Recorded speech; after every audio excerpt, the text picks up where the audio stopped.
맞지마니까야 제11경 사자 후의 짧은 경. 부처님께서는 때때로 사자처럼 당당히 진리를 선언하셨습니다.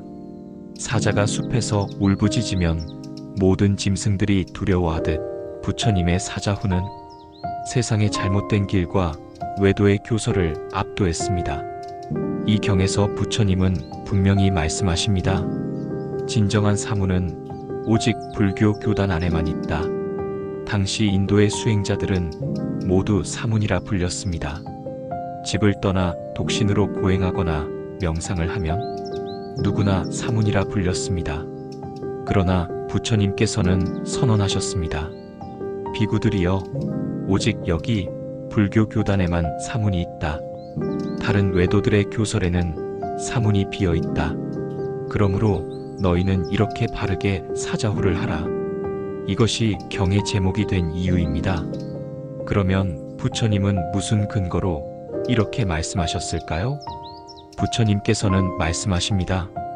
불교 교단에는 4가지가 있다. 스승, 법, 계행, 동료 수행자가 있다. 물론 다른 교단에도 스승이 있고 그들의 법이 있고 계율이 있으며 수행자들이 있습니다.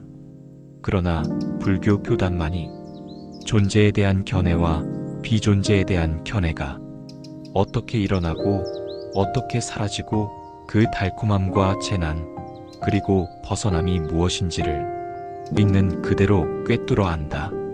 그리고 불교 교단만이 존재의 괴로움의 원인이 되는 4가지 취착, 감각적 욕망에 대한 취착, 견해에 대한 취착, 계율과 의례의식에 대한 취착, 자아의 교리에 대한 취착, 이 4가지를 철저히 알고 그것을 벗어나는 길을 바르게 천명한다. 바로 이것이 근거입니다. 그래서 불교 교단에만 진정한 사문이 있다고 하신 것입니다. 진정한 사문은 예류자, 일례자, 불환자, 아라한과 같은 성자의 길을 걷는 이들입니다. 이러한 길은 오직 불교 교단에서만 가능합니다. 부처님께서 이렇게 당당히 선언하신 것을 사자후라고 합니다. 사자후는 단순한 자랑이 아닙니다. 사자의 울음소리처럼 두려움 없는 선언, 잘못된 길을 단숨에 압도하는 진리의 외침입니다. 부처님의 사자후는 제자들에게 확신을 주고 외도들에게는 변명의 여지를 없애며 세상 사람들에게는 바른 길을 드러냅니다. 맞지마니까야 제11경 사자후의 짧은 경. 부처님은 말씀하셨습니다. 진정한 사무는 오직 불교 교단에만 있다. 왜냐하면 불교 교단만이 존재와 비존재의 견해를, 그 일어남과 사라짐, 달콤함과 재난과 벗어남으로써 바르게 알고 4가지 취착을 철저히 알고 바르게 천명하기 때문이다. 따라서 진정한 사무는 곧 성자의 길을 걷는 이들이며 그 길은 탐진치의 불길을 끊고 열반으로 향합니다. 오늘 우리에게 이 사자후는 이렇게 다가옵니다. 다른 길에 현혹되지 말라. 괴로움의 뿌리를 꿰뚫어 보라. 4가지 취착을 내려놓고 열반의 길을 걸으라. 이것이 세존의 사자후, 두려움 없는 진리의 외침입니다.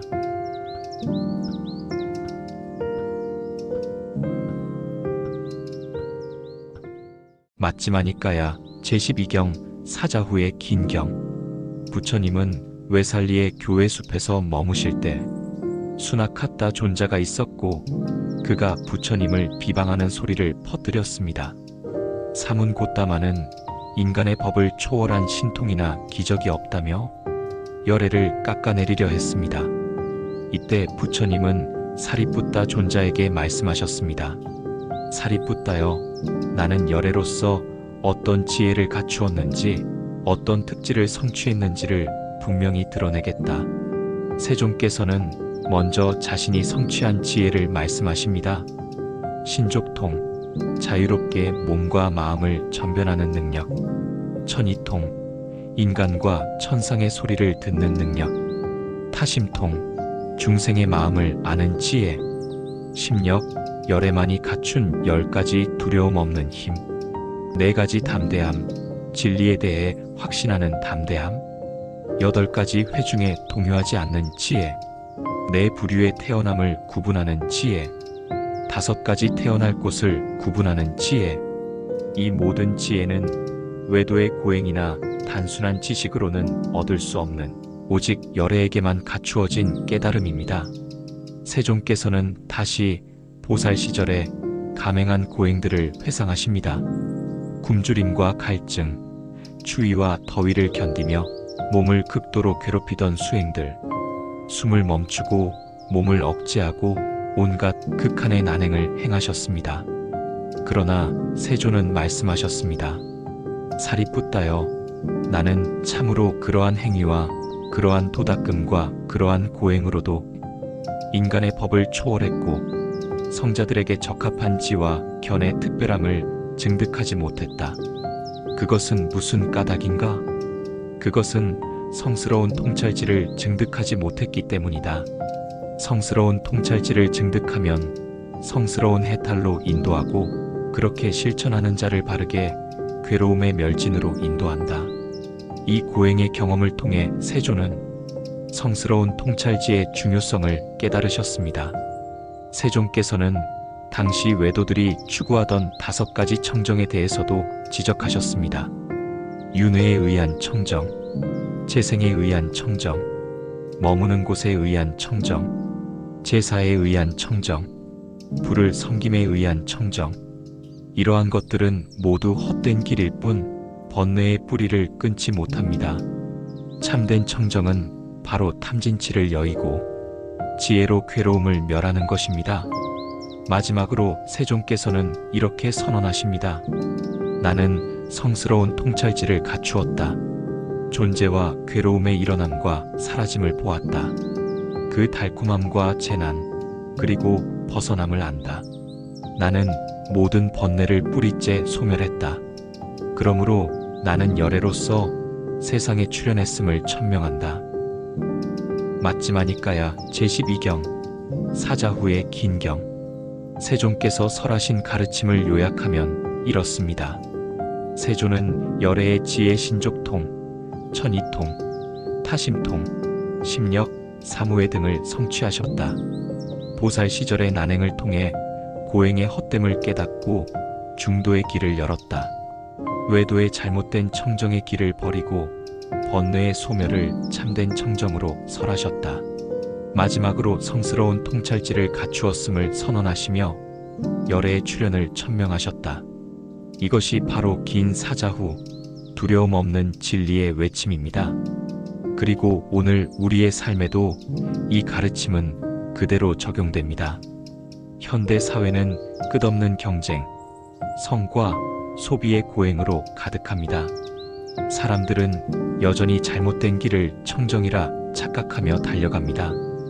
돈이 많아야 청정하다, 지위가 있어야 완성되었다, 권력이나 기술이 우리를 구원할 것이라 믿습니다. 그러나 세존의 사자후는 우리에게 이렇게 외칩니다. 고행이나 형식이 아니라 탐욕, 성냄, 어리석음을 끊는 것이 진정한 길이다. 세상의 달콤함 뒤에는 반드시 재난이 있음을 알아야 한다. 벗어남은 외부가 아니라 바로 내 마음을 바로 보고 지혜로 꿰뚫을 때 가능하다. 이것이 오늘날에도 울려 퍼지는 사자후, 세존의 두려움 없는 진리의 선언입니다.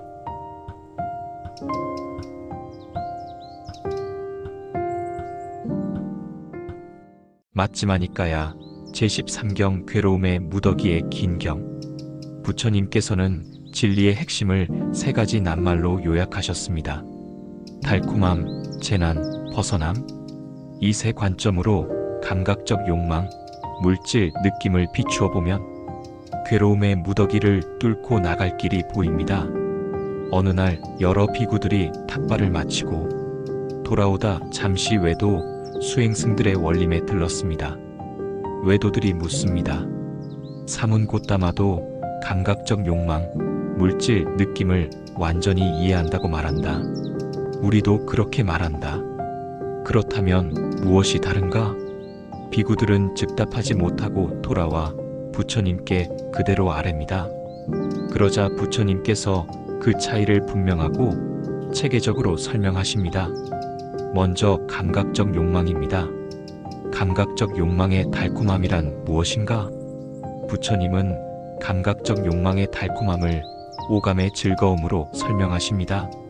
눈, 귀, 코, 혀, 몸이 좋아하는 모습, 소리, 향기, 맛, 촉감, 그리고 그것을 얻었을 때의 기쁨과 만족.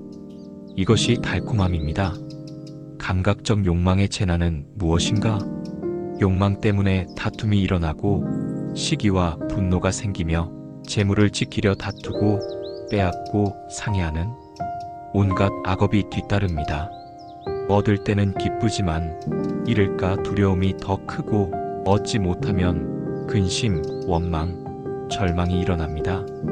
이것이 감각적 욕망의 재난입니다.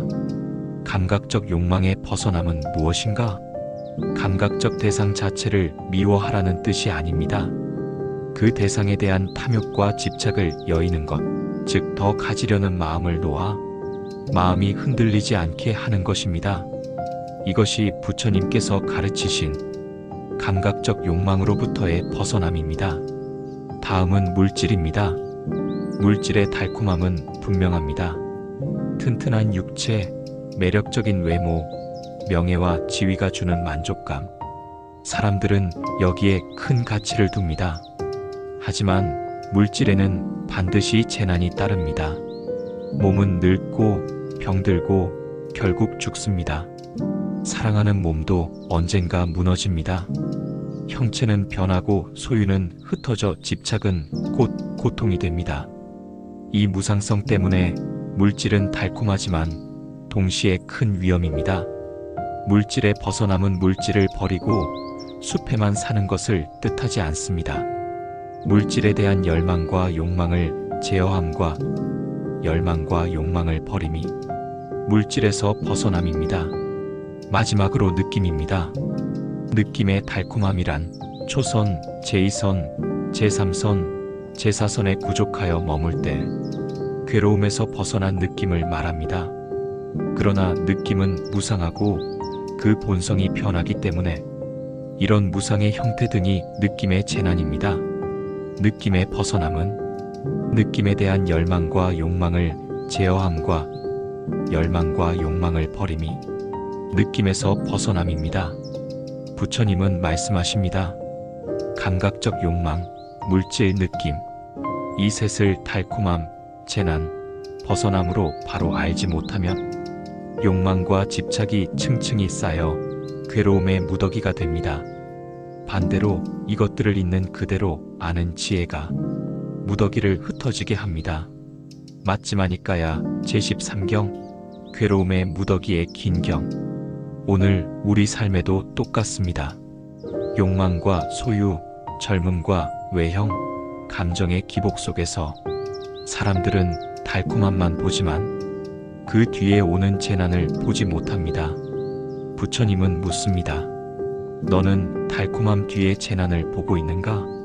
그리고 벗어남을 연습하고 있는가?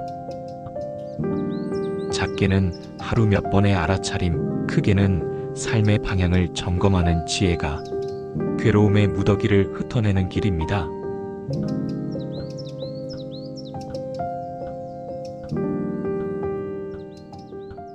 맞지마니까야 제14경 괴로움의 무더기의 짧은 경. 부처님께서는 감각적 욕망을 세 가지 관점으로 설명하십니다. 달콤함, 재난, 벗어남. 이 경에서는 또한 외도, 특히 니간타 수행자들의 견해를 짚어주시며 진정한 행복이 어디에 있는지 분명히 하십니다. 까필라와투의 니그로다 원림. 당시 석가족의 마하나마가 부처님을 찾아와 말씀드립니다. 세존이시여, 저는 감각적 욕망의 달콤함과 재난, 그리고 벗어남을 배웠습니다. 그러나 여전히 욕망의 줄에 매여 있습니다.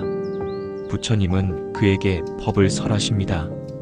감각적 욕망의 달콤함이란 눈으로 보고 귀로 듣고 코로 맡고 혀로 맛보고 몸으로 느끼는 모든 즐거움이다. 사람들은 그것을 좋아하고 기뻐하며 만족한다. 이것이 달콤함이다. 그러나 욕망에는 재난이 따른다. 욕망으로 인해 다툼이 일어나고 속임수와 폭력이 생기며 재물을 지키려 다투고 빼앗기고 상처 입고 전쟁까지 벌어진다. 얻었을 때는 두려움이 따르고 얻지 못하면 절망과 분노가 일어난다. 부처님은 이렇게 달콤함 뒤에 반드시 재난이 온다고 말씀하십니다. 벗어남이란 욕망의 대상을 미워하라는 것이 아니다. 그 대상에 대한 탐욕과 집착을 여의는 것이다. 마음이 흔들리지 않고 더 가지려는 갈증을 버리고 고요와 평화를 얻는 것. 이것이 욕망에서의 벗어남이다. 이 경의 중요한 부분은 부처님께서 니간타 수행자들의 주장에 대해 직접 말씀하신 장면입니다. 니간타들은 이렇게 말했습니다. 우리는 전생에 존재했다. 우리는 전생에 악업을 지었다. 괴로움은 이미 소멸되었다. 모든 괴로움이 소멸되면 완전히 해탈할 것이다. 그러나 부처님은 물으십니다. 니간타들이여, 그대들은 전생에 존재했는지 존재하지 않았는지 정말 아는가? 그대들은 전생에 악업을 지었는지 짓지 않았는지 확실히 아는가? 니간타들이 대답합니다. 그렇지 않습니다. 부처님은 다시 물으십니다. 그렇다면 괴로움이 이미 소멸되었다고 말할 수 있겠는가? 니간타들은 대답합니다. 그렇지 않습니다. 부처님은 이렇게 결론 내리십니다. 니간타들이여, 단순한 추측과 집착만으로는 괴로움에서 벗어날 수 없다. 진정한 벗어남은 감각적 욕망의 달콤함과 재난, 그리고 벗어남을 있는 그대로 알아차림으로써 얻어진다. 부처님은 또 다른 예를 들어 설명하십니다. 만약 행복이 감각적 욕망에서 얻어진다면 세상의 위대한 왕 빈비사라가 이미 최고의 행복을 얻었을 것이다. 그러나 그는 하루 종일 몸을 움직이지 않고 전이란 행복 속에 머물 수 없다. 부처님께서는 이어서 말씀하십니다. 수행을 통해 닦아가는 고요하고 끊임없는 행복. 그것이야말로 세속의 쾌락과 권력을 넘어서는 진정한 행복이다. 부처님은 말씀을 맺으십니다. 감각적 욕망은 달콤하지만 재난이 따른다. 진정한 벗어남은 욕망의 집착을 놓는 것이다. 견해나 주장만으로는 괴로움에서 벗어날 수 없다. 오늘 우리의 삶도 마찬가지입니다. 우리는 때때로 소유와 욕망이 행복을 준다고 믿지만 그 속에 재난이 숨어 있음을 자주 잊습니다. 부처님은 묻습니다. 너는 달콤함만 보고 있느냐? 재난을 보고 있느냐? 그리고 벗어남을 연습하고 있느냐? 작게는 하루의 작은 욕망을 내려놓는 실천, 크게는 삶의 방향을 점검하는 지혜가 괴로움의 무더기를 흩어내는 길입니다. 맞지마니까야 제14경, 괴로움의 무더기의 짧은 경. 부처님은 단순한 추측이나 논쟁이 아닌 직접적인 수행과 알아차림을 통해 참된 행복에 이르라고 말씀하셨습니다. 달콤함을 보되 재난도 보고 벗어남을 닦으라. 이것이 괴로움의 무더기를 뚫고 열반의 길로 나아가는 부처님의 길입니다.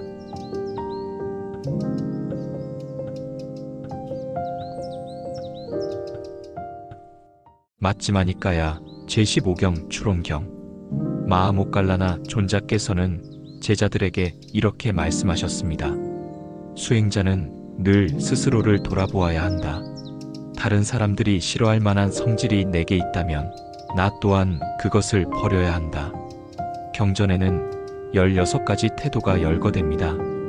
예를 들면 이렇습니다. 비판만 하고 쉽게 화내는 태도, 지나치게 의심이 많은 태도, 교만하거나 뻔뻔한 태도, 질투하거나 인색한 태도, 다른 사람을 얕잡아 보는 태도, 자기 고집만 부리는 태도. 모칼라나 존자는 말합니다. 이런 성질을 지닌다면 다른 사람들은 싫어할 것이고 그렇다면 나도 그것을 버려야 하지 않겠는가? 이렇게 스스로 추론하며 점검하라고 권하십니다. 경전에서는 이런 성질을 버려야 한다고 반복합니다.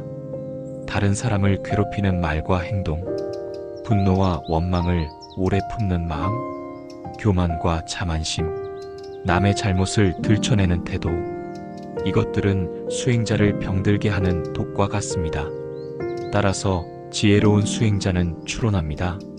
이런 태도는 내게 이익이 되지 않고 남에게도 해가 된다. 그러니 버려야 한다. 반대로 닦아야 할 성질도 있습니다. 겸손과 온유함, 인내와 자비심, 남의 장점을 기뻐하는 마음, 정직함과 꾸준함, 이런 태도는 다른 사람들로부터 존경을 받고 수행의 길을 더욱 단단히 합니다. 목갈라나 존자는 이런 성질을 기르면 수행자는 마치 향기처럼 어디서든 환영받는다고 하십니다. 이 경의 핵심은 단순합니다. 내 안에 이런 태도가 있는가? 그렇다면 다른 사람들이 싫어하지 않겠는가? 만약 그렇다면 그것을 버려야 합니다. 이 질문을 늘 반복하며 마음을 점검하는 것이 수행자의 길을 바르게 하는 실천입니다. 맞지마니까야 제15경, 추론경. 오늘날 우리도 비슷합니다. 관계 속에서 짜증과 고집, 교만과 질투는 사람들을 멀어지게 하고 나 자신도 괴롭게 합니다. 목갈라나 존자의 가르침은 단순합니다. 내가 이런 태도를 보인다면 다른 사람들도 나를 싫어하지 않겠는가? 이렇게 스스로 물을 때 우리는 집착과 아집을 내려놓고 부드럽고 겸손한 마음으로 걸어갈 수 있습니다. 이것이 바로 추론경이 우리에게 전하는 지혜입니다.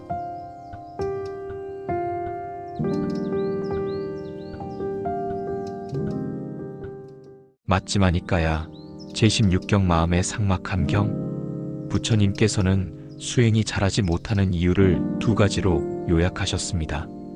5가지 마음의 삭막함, 5가지 마음의 속박. 이것이 제거되지 않으면 수행자는 계와 선정과 지혜를 닦더라도 법과 율에서 성장, 증장, 충만함을 성취할 수 없다고 말씀하셨습니다. 부처님은 먼저 수행자의 마음을 메마르게 하는 5가지 삭막함을 설하셨습니다. 첫째, 스승에 대한 삭막함. 스승에 대해 회의하고 의심하며 확신을 가지지 못하고 신뢰하지 못하는 마음. 그런 마음은 근면과 전념과 인욕과 노력으로 기르지 못합니다. 둘째, 법에 대한 삭막함. 부처님의 법에 대해 회의하고 의심하고 확신을 가지지 못하며 신뢰하지 못하는 태도. 그런 마음은 법을 실천으로 옮기지 못합니다. 셋째, 승가에 대한 삭막함. 승가에 대해 회의하고 의심하며 확신을 가지지 못하고 신뢰하지 못하는 마음. 그런 마음은 함께 성장하는 길을 막습니다. 넷째, 공부지음에 대한 삭막함. 공부지음에 대해 회의하고 의심하며 확신과 신뢰가 없으면 배움의 기쁨은 사라지고 마음은 다치게 됩니다. 다섯째, 동료 수행자에 대한 삭막함.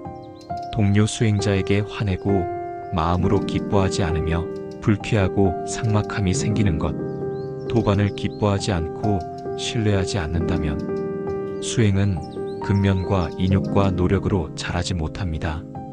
이 5가지 마음의 삭막함을 버리지 않는다면 수행은 마치 씨앗이 메마른 땅에 떨어진 것과 같아 뿌리 내리지 못합니다. 부처님은 이어서 수행자를 묶어두는 5가지 속박을 말씀하십니다. 첫째, 감각적 욕망의 묶임. 감각적 욕망에 대해 탐욕과 집착을 여의지 못하고 열정과 애정과 갈증과 열병과 붙잡음을 여의지 못하는 것. 이것이 첫 번째 속박입니다. 둘째, 몸에 대한 집착의 묶임. 자기 몸에 대한 탐욕을 여의지 못하고 집착을 버리지 못하는 것. 이것이 두 번째 속박입니다. 셋째, 물질에 대한 집착의 묶임. 물질과 재산에 대해 탐욕을 여의지 못하고 집착을 버리지 못하는 것. 이것이 세 번째 속박입니다. 넷째, 향락적 즐거움의 묶임. 원하는 대로 배불리 먹은 뒤 잠자는 즐거움, 기대는 즐거움, 꾸벅꾸벅 조는 즐거움에 빠져 머무는 것. 이것이 네 번째 속박입니다. 다섯째, 천상에 태어나려는 욕망의 묶임. 이런 계행이나 고행이나 금욕적인 삶으로 나는 높은 천신이나 낮은 천신이 되리라 하고 천상에 태어나려는 욕망으로 청정범행을 닦는 것. 이것이 다섯 번째 속박입니다. 부처님은 분명히 말씀하십니다. 이 다섯 속박을 끊어내지 않는다면 법과 율에서 향상, 증장, 충만함을 성취할 수 없다. 부처님은 결론적으로 말씀하십니다. 다섯 가지 삭막함을 버리고 다섯 가지 속박을 끊어낸 수행자는 법과 율 안에서 항상 자라고 증장하며 충만함을 이룬다. 삭막함은 마음을 말라붙게 하고 속박은 마음을 묶어버립니다. 그러나 이것들을 버릴 때 수행은 비옥한 땅에 심은 씨앗처럼 자라고 꽃피게 됩니다. 맞지마니까야 제16경 마음의 삭막함경. 오늘 우리도 종종 마음이 삭막해지고 묶이는 경험을 합니다. 스승과 가르침, 도반을 불신할 때, 자기 자신을 끝없이 의심할 때, 감각적 욕망과 소유, 안락에 묶일 때, 심지어 더 나은 세상을 얻겠다는 집착에 갇힐 때, 부처님은 이렇게 말씀하십니다. 이 다섯 삭막함과 다섯 속박을 버리라. 그러면 수행은 꽃피고 마음은 자유로워진다. 오늘 우리의 수행은 곧 신뢰, 열애, 정진, 지혜를 회복하는 데 있습니다. 이것이 메마른 들판을 비옥한 밭으로 묶인 새를 하늘로 풀어주는 길입니다.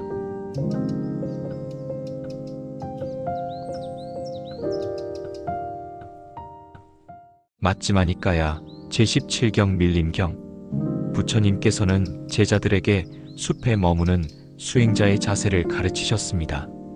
숲은 수행자가 고요를 찾고 번뇌를 다스리는 도량이지만 동시에 마음이 삭막해지고 집착에 얽매일 위험도 있습니다. 숲에 산다는 형식이 중요한 것이 아니라 그 속에서 무엇을 끊고 무엇을 닦는가가 관건임을 부처님께서는 밀림경에서 분명히 설하셨습니다.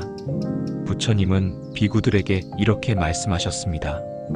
어떤 비구가 밀림에 의지하여 머물면서 아직 확립되지 않은 마음 챙김이 확립되지 않고 아직 멸절되지 않은 번뇌가 그대로 남아있다면 그는 숲의 유익을 얻지 못한다. 즉, 단순히 숲에 머무는 것만으로는 지혜도 해탈도 성취되지 않습니다. 탐욕과 성냄, 어리석음이 사라지지 않았다면 그는 숲속에 있어도 여전히 속박된 삶을 사는 것입니다. 부처님께서는 비구들에게 이렇게 경책하셨습니다. 그런 밀림에서는 오래 머물러서는 안 된다. 그날 밤이나 그날 낮에라도 떠나야 한다. 만약 숲에 머물면서도 마음이 요동치고 번뇌가 자라고 있다면 그 자리는 더 이상 수행의 땅이 아닙니다. 수행자가 마땅히 머물 곳은 마음이 고요해지고 번뇌가 사라지며 해탈로 나아가는 숲이어야 합니다. 부처님은 또한 이렇게 말씀하셨습니다. 비구가 숲에 머물면서 출가자가 얻어야 할 네 가지 필수품, 즉 의복, 음식, 거처, 약품을 얻는 데만 집착하고 궁금해한다면 그 역시 숲의 유익을 얻지 못한다. 숲의 목적은 생계의 수단을 추구하는 데 있지 않습니다. 그것은 오직 마음을 청정히 하고 지혜를 기르는 수행의 자리입니다. 부처님께서는 도시와 사람을 의지하는 마음도 경계하셨습니다. 어떤 비구가 성읍과 마을, 나라를 의지하여 머물고 사람들에게 기대어 살아가면서 마음이 고요해지지 않는다면 그 또한 숲의 유익을 얻지 못한다. 숲은 외부 세계로부터 물러나 오롯이 자기 마음을 마주하는 자리입니다. 그러므로 사람이나 도시, 권력이나 명예에 대한 집착은 숲 수행의 가장 큰 장애가 됩니다. 부처님께서는 반복해서 강조하셨습니다. 숲에 산다는 것은 단순히 장소를 옮기는 것이 아닙니다. 숲의 의지에도 번뇌가 그대로라면 아무 소용이 없습니다. 진정한 숲은 마음의 집착을 여의고 청정과 해탈을 향해 걸어가는 수행자의 삶입니다. 숲은 바깥에 있는 것이 아니라 탐욕과 성냄과 어리석음을 버린 그 고요한 마음 안에 있습니다. 정리하면 부처님께서는 밀림경에서 이렇게 말씀하셨습니다. 번뇌가 멸하지 않는 숲은 유익하지 않다. 의복, 음식, 거처, 약품에 집착한다면 숲이 아니다. 도시와 사람의 기대는 마음도 수행을 해친다. 진정한 숲은 번뇌를 여의고 해탈로 향하는 마음이다. 맞지마니까야 제17경 밀림경. 오늘날 우리에게 숲은 단순히 산속에만 있는 것이 아닙니다. 바쁜 일상 속에서도, 스마트폰과 소음으로 가득한 도시 속에서도 마음을 고요히 하고 번뇌를 놓아버리는 순간 그 자리가 바로 숲이 됩니다. 밀림경은 우리에게 이렇게 묻습니다. 당신은 어디에 있든 마음의 번뇌를 놓고 있는가? 아니면 여전히 집착과 욕망에 사로잡혀 있는가? 숲은 장소가 아니라 번뇌에서 벗어난 마음의 상태입니다.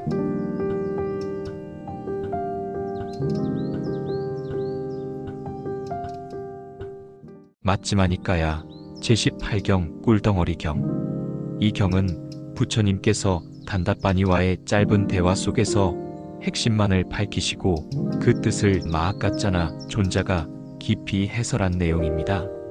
짧지만 마치 꿀덩어리처럼 씹을수록 달고 깊은 가르침이 담겨 있습니다. 한때 부처님께서 카필라와투에 있는 큰 숲에서 머무실 때 사까 사람 단다빠니가 부처님께 다가와 물었습니다.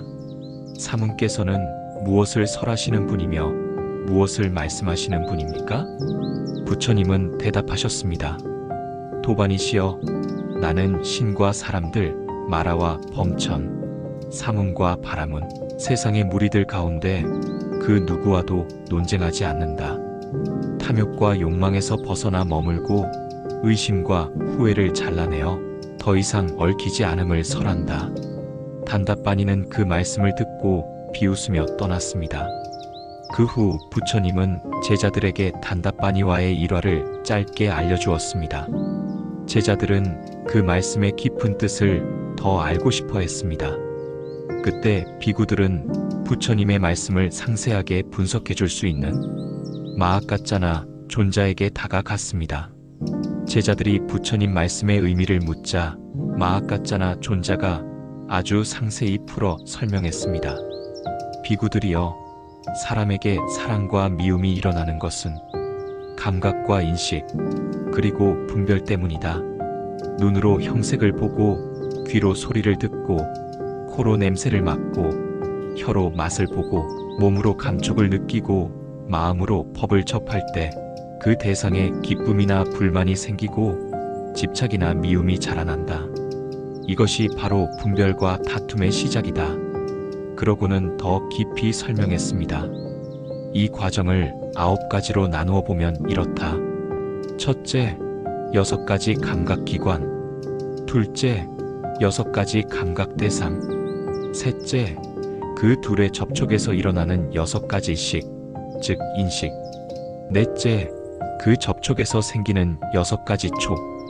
다섯째, 촉에서 일어나는 6가지 느낌. 여섯째, 느낌에서 생기는 6가지 상, 즉 표상. 일곱째, 그 상을 바탕으로 일어나는 6가지 심. 여덟째, 그 심으로 이어지는 6가지 사량분별. 아홉째, 다시 사량분별이 겹쳐져 함께한 인식의 덤이 곧 번뇌와 집착의 무리들이 일어난다. 존자는 말씀하셨습니다. 이렇게 육근, 육경, 육식, 육촉, 육수, 육상, 육심, 육사량 분별, 육사량 분별이 함께한 인식의 덤이 이 9가지의 연쇄가 끊임없이 이어지며 사람들은 얽히고 괴로움에 빠진다. 그러나 수행자는 이 연쇄를 있는 그대로 통찰한다. 이것은 집착할 것이 아니다. 곧 사라질 것이다. 이렇게 알아차릴 때 분별은 끊어지고 다툼은 일어나지 않는다. 안 한다는 이 법문에 꿀덩어리경이라는 이름을 붙였습니다. 마치 꿀덩어리를 한 입 먹었을 때 달콤함이 입안 가득 퍼지는 것처럼 이 법문은 짧아 보이지만 그 맛이 깊고 오래갑니다. 되새기면 되새길수록 더 달고 향기로운 꿀맛 같은 가르침이기 때문입니다. 오늘날 우리는 수많은 갈등과 논쟁 속에 살아갑니다. 정치, 사회, 인간관계에서 끊임없이 다투고 분별합니다. 그러나 부처님과 마하까짜나 존자의 가르침은 말합니다. 보고 듣고 느끼는 그 자리에서 이미 분별이 자란다. 그것을 있는 그대로 알아차리고 놓아버릴 때 얽힘이 끊어지고 평화가 찾아온다. 이것이 오늘날 우리에게 주는 꿀덩어리 같은 가르침입니다. 맞지마니까야 제18경 꿀덩어리경. 부처님은 얽히지 않는 삶을 설하셨고 마하까짜나 존자는 그 과정을 9가지로 풀어주셨습니다. 육근에서 시작된 인식은 육경과 만나 육식과 육촉을 일으키고 그것은 육수와 육상, 육심, 육사량 분별로 이어지며 결국 분별과 다툼의 무더기를 만들어냅니다. 그러나 수행자는 이 모든 것을 꿰뚫어 보아 집착을 내려놓습니다. 그때 마음은 꿀덩어리처럼 달콤한 해탈의 맛을 경험하게 됩니다.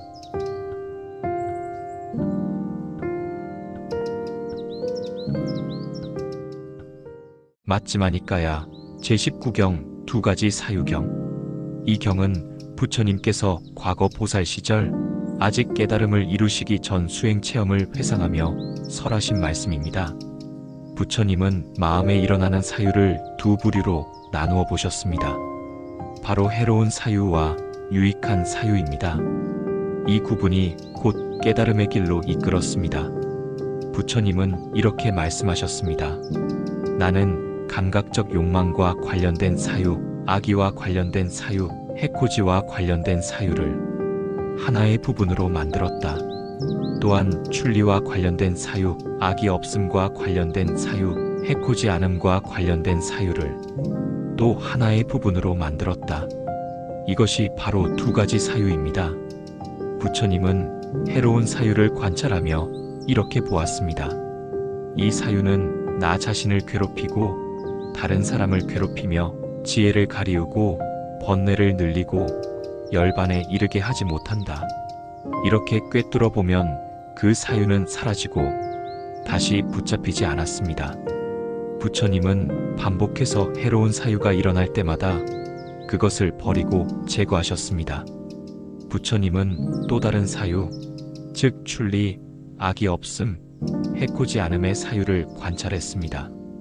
이 사유는 나 자신을 이롭게 하고 다른 사람을 이롭게 하며 지혜를 자라게 하고 번뇌를 약화시키며 열반에 이르게 한다.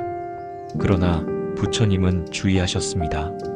이 사유조차 오래 붙잡으면 몸이 피곤해지고 마음이 혼란스러워져 삼매에 들 수 없다. 그래서 유익한 사유는 길러내되 집착하지 않고 다스려야 했습니다. 부처님은 이렇게 2가지 사유를 분명히 나누고 해로운 사유가 일어나면 버리고 유익한 사유가 일어나면 길러내되 집착하지 않았습니다. 이렇게 수행하자 마음은 점차 고요해지고 삼매에 이르며 지혜가 열리고 번뇌가 소멸하고 마침내 깨달음을 이루게 되었습니다. 부처님은 자신의 체험을 회상하며 제자들에게 2가지 사유를 분별하고 다스리는 것이 해탈의 기초임을 강조하셨습니다. 부처님께서는 제자들에게 말씀하십니다.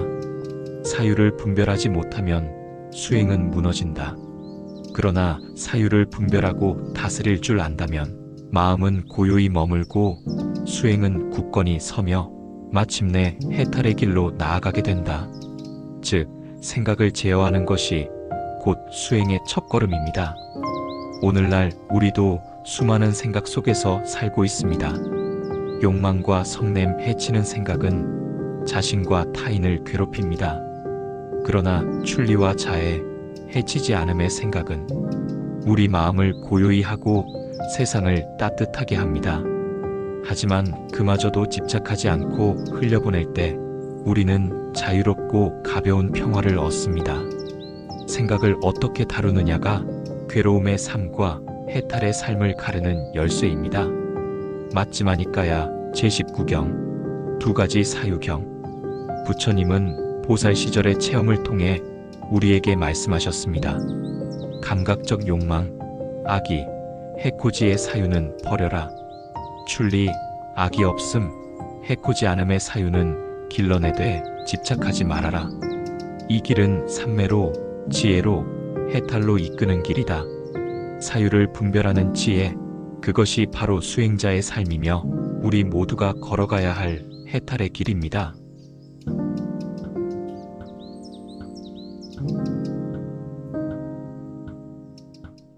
맞지마니까야 제20경 사유를 가라앉힘 경. 이 경은 세존께서 비구들에게 수행 중에 일어나는 해로운 사유들을 어떻게 다스려 가라앉히는지를 구체적으로 설하신 가르침입니다. 세존은 5가지 방법을 말씀하시며 수행자가 사유를 바르게 다루어야 마음이 안정되고 삼매에 이른다고 하셨습니다. 세존께서 그 방법을 말씀하셨습니다. 비구들이여, 해로운 사유가 일어나면 그는 다른 유익한 표상을 마음에 두어야 한다. 이렇게 하면 해로운 사유는 사라지고 마음은 고요해진다. 만약 그럼에도 불구하고 해로운 사유가 여전히 일어난다면 그는 그 사유의 위험을 꿰뚫어 보아야 한다. 이 사유는 탐욕, 성냄, 어리석음과 관련되어 해롭고 비난받으며 괴로움을 가져온다. 이렇게 관찰하면 그 사유는 점차 약화된다. 만일 여전히 해로운 사유가 떠오른다면 그는 그 사유를 더 이상 주목하지 않고 마음 챙기지 않으며 잊어버려야 한다. 이렇게 하면 사유는 힘을 잃고 사라진다. 세존은 또 말씀하셨습니다. 비구들이여, 그는 사유의 원인을 가라앉혀야 한다. 탐욕과 성냄과 어리석음의 뿌리를 없애면 그 사유는 사라진다. 마지막으로 세존은 이렇게 말씀하셨습니다. 비구들이여, 여전히 해로운 사유가 일어난다면 그는 이를 악물고 혀를 입천장에 붙이고 마음으로 마음을 제어해야 한다. 마치 힘센 사람이 약한 사람을 굴복시키듯이 그렇게 마음을 제지해야 한다. 세존께서는 결론적으로 말씀하셨습니다. 비구들이여, 이 5가지 방법을 닦고 익히니는 원하는 사유는 일으키고 원하지 않는 사유는 일으키지 않게 된다. 그는 사유를 자유자재로 다스리고 마침내 괴로움을 끝낸다. 이 가르침은 비구들만을 위한 것이 아닙니다. 우리 일상 속에서도 잡념과 욕망, 분노와 불안은 끊임없이 일어납니다. 세존께서 말씀하신 5가지 방법은 오늘을 사는 우리에게도 그대로 적용됩니다. 불필요한 생각을 좋은 생각으로 바꾸고 그 생각이 얼마나 해로운지 직시하고 때로는 그냥 흘려보내며 문제의 뿌리를 살펴 제거하고 필요하다면 단호하게 끊어내는 것. 이것이 바로 일상 속에서 사유를 가라앉히는 수행입니다. 그렇게 할 때 마음은 점차 고요해지고 자유와 평화, 해탈의 길은 지금 여기에서도 열리게 됩니다. 맞지마니까야 제20경 사유를 가라앉힘 경. 세존의 가르침은 단순히 잡념을 없애라는 말씀이 아닙니다. 생각을 바르게 보고 바르게 다스려 삶을 자유롭고 청정하게 만들라는 실천의 지침입니다. 우리도 이 길을 따른다면 번뇌를 줄이고 고요와 평화를 누리며 마침내 해탈로 향하는 길에 서게 될 것입니다.